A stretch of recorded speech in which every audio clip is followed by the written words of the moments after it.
Victor Lim din yung kumilo sa'yo, di ba? Yes, Victor Lim, yun yung nanay nung MacArthur Clacker ko. Ay, finisher. Oo. Tacloban, MacArthur. Kita Ngayon, mo? Ay, yun ang pinakamahusay doon dahil walang clock kahit isa. Pero bilib ako sa ibon na yun. Meron akong nakilala, ang pangalan ay Dennis Palma. Sa oras ng pangangailangan, siya'y madaling malalapitan. Sa mundo ng kalapatiran, ang ibon niya'y maaasahan. Ito mga kasubis, balik tayo doon sa ibon na dala ni ating kaibigan Dante Tibay. Yes, marmol. Marmol, o yun. Sir, ano yan, sir? Etong ibon na to, well, special to sa akin. Kasi yung pinanggalingan nito kay Idol Russell Balbado.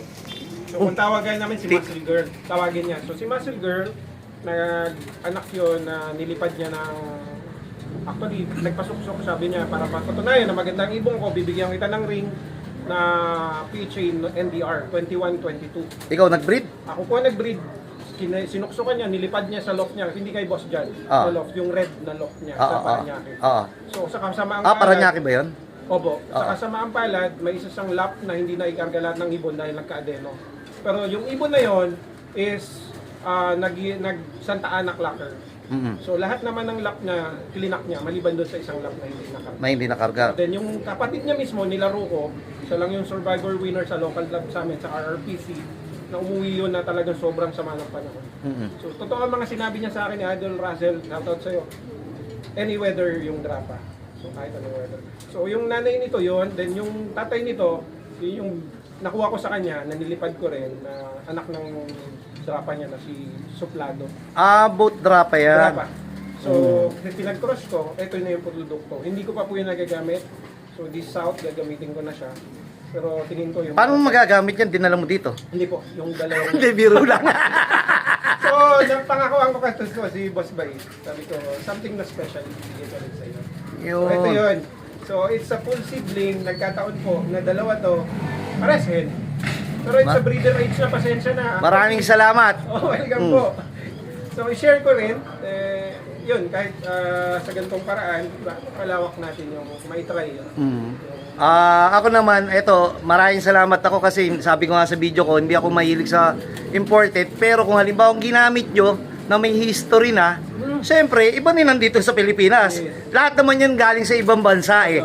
Pero iba pa rin yung dito ginamit na. Bad talaga dito. Naniniwala ka ba doon sa opinion ko? Yes.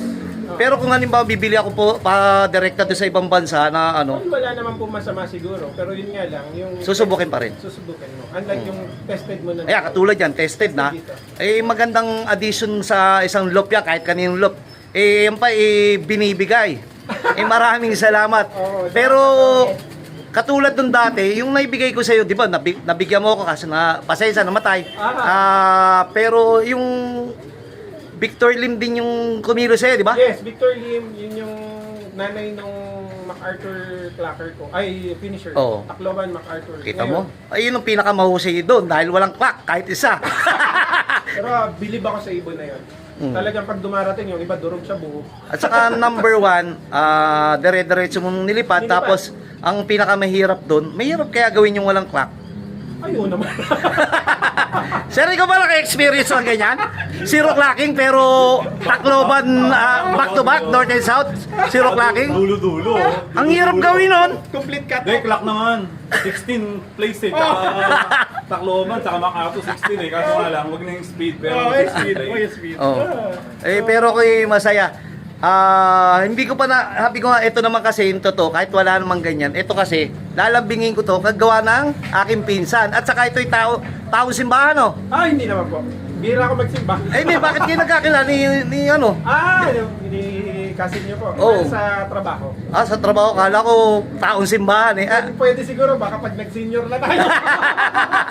Hindi, ganito, meron ako nakabreed dito. Sir, sandali dito. May nakabreed na, hindi. Nakabreed to. Siyempre, hindi na natin ito, overall ko na 2021. Takmak 14, Tak 41. Ito, Takmak 14, Tak 41. Yung isang kapatid nila, sir, inbreed ng Takmak 14, Tak 41.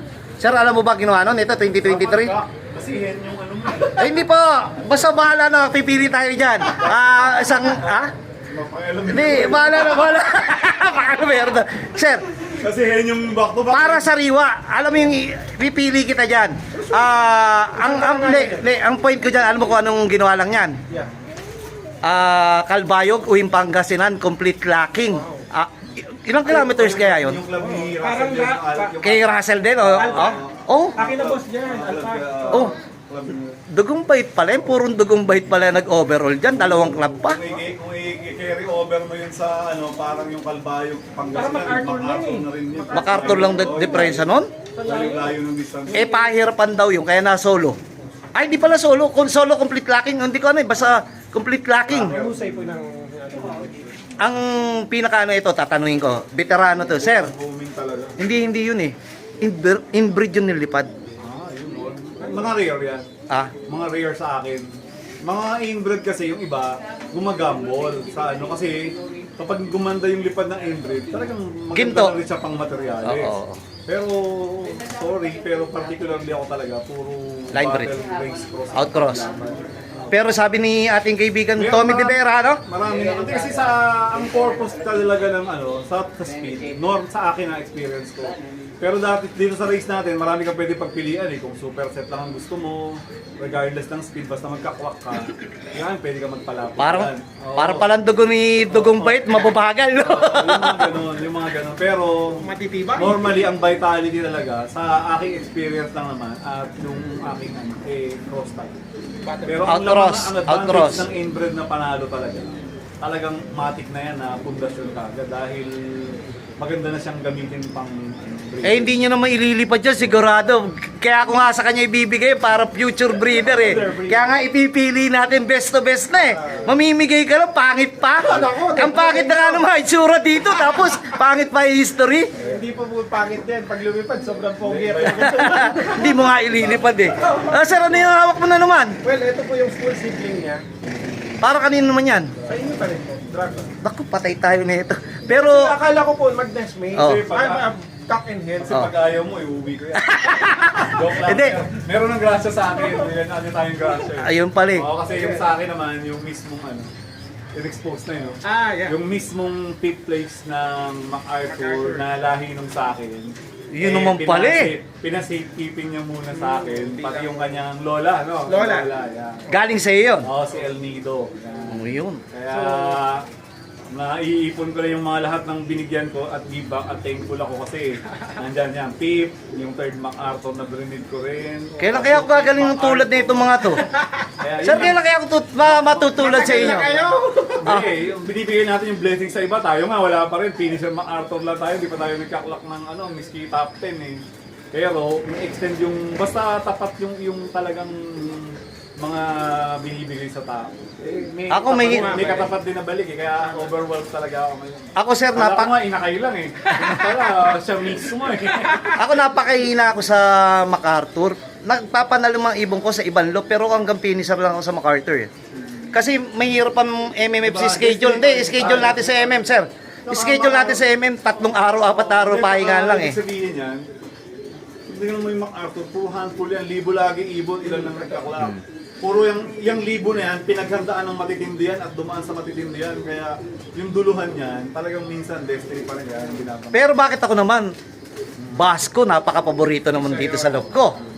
Sir. Kaya destiny yun. King of the Basco. Hindi, nagkataon lang na... Ay, sir, kinuha ko yung Basco nila Turo. Aking dugong bait yan eh. Binid ko yun, natalo ko, binili ko sa Naga. Oo, sa Naga ko, galing pa Naga yan. Galing pa Naga yan. Oh, buy back pa sa bidding. Sa bidding. Oo, tinalo ko, binili ko doon sa Naga. Doon sa Shipping papabalik dito. Hindi, tayo naman, meron pa akong binili na isa, anak naman ni Takmak 14. Tayo kasi pagka nakita kong, ay, binibenta, sayang eh. O kaya, yung linya, mapipreserve. oo. Saka, ginto mo yan eh. Ang hirap gumawa ng pamilya. Sa iba, Ikaw, sir, di ba? Ginto yan eh. Nag-struggle pang magganyan na mag-establish ng ng linyada ng family na maayos eh. At saka, hindi sir, ako kung ikaw may MacArthur, hindi nag-clock, kahit Basco hindi ka nag-clock, para ka ng champion. Ganyan din sa Tacloban, hindi nag-clock, para ka na rin nag-champion eh. Pag dumarating ko, yun yung priceless moment. Yung nakita mo yung ibon nandyan, kakaskasin mo yung sticker. Hindi ako naniniwala doon na sabi, pagka matagal ka na nagka-clock, hanggang ngayon nanginginig ako. Oo. Eto, may tatanong ako. Ito, tatanungin ko. Sir, ikaw ba pagka nag-clock-clocking, di ba pagka last race, ang hirap-hirap i-clock, no? Ako, ang parang hindi ako nervyusin, taga-video ako.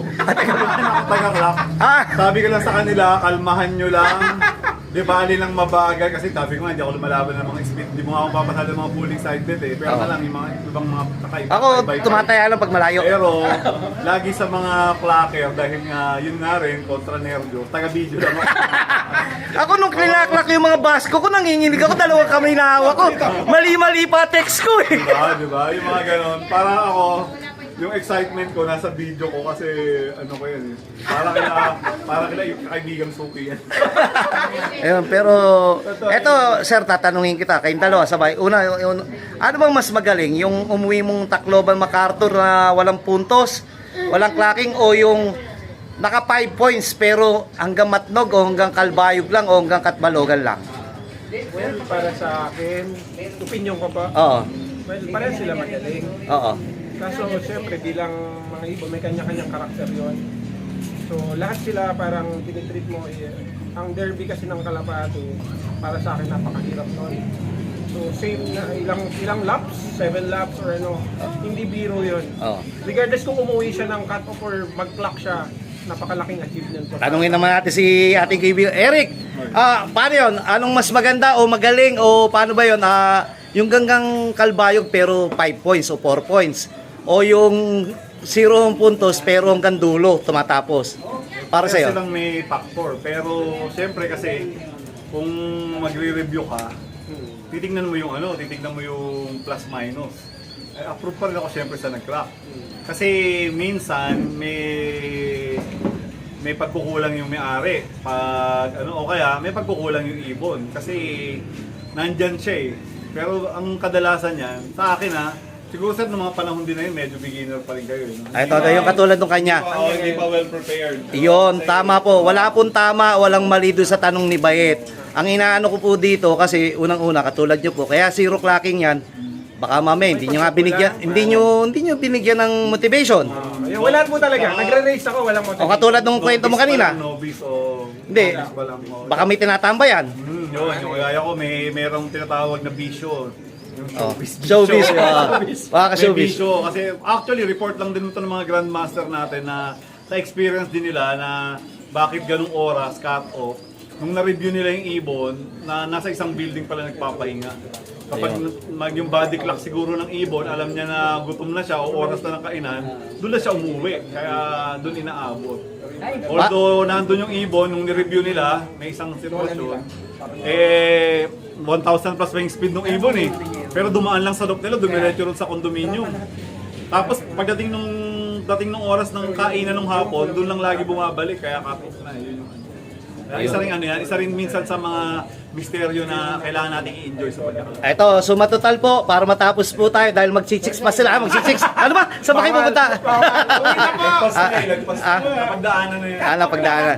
Sige, ganito po. Doon sa mga tinakil namin po, hindi namin sinasabing tama o mali, pero ito ay based on experience. Kaya naitatanong lang dahil baka mamaya yung mga ibang nag-iibon, masiraan na ng loob. Wala nang klake, wag na natin karga ng Tacloban. Wala na to, tatayan mo lang, papataya lang, sayang eh. Diba? Enjoyment pa rin. Friendly conversation. Ayun. Hanggang dito na muna po. Sige mga idol, maraming salamat dyan sa hihipuin ko na, ang late eh.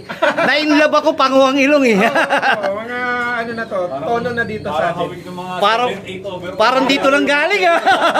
Hindi, totoo. Parang mga Mga, 7-8 overall isa mo sa dati, mga ah. ano to, parang tinuturing. Mga may 1 year na ba yan? Almost, ginto to ng loft ko. Yun. Kita mo na, pinagmina pa po tayo. Maraming salamat. Saka natin po itutuloy pero kakapain ko muna. Sayang to eh. Hindi po. Kahit po sino nagbibigay sa atin malit na, may nagdala din sa akin eh. Wala namang malit o malaking loob eh. Ang importante kung saan nanggaling yung puso. Ibig sabihin, di ba? Yun lang po. Sige, saka na natin tuloy.